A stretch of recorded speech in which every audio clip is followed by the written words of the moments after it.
the founders of the Seventh-day Adventist Church were people that came out of the Millerite movement from many denominations, and part of the Millerite movements was over 200 pastors from different denominations, and serious Bible study led to the discovery of the doctrines which formed the pillars of Adventism. Yes. Ellen White was instrumental in that work and part of that work, but she cannot be considered the founder, No.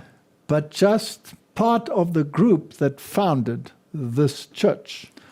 And So, also important is that 1844, that was worked out by them studying the prophecies, she never predicted that. She never got a vision on that. She only received the first vision the December after correct, the October 1844 date. correct.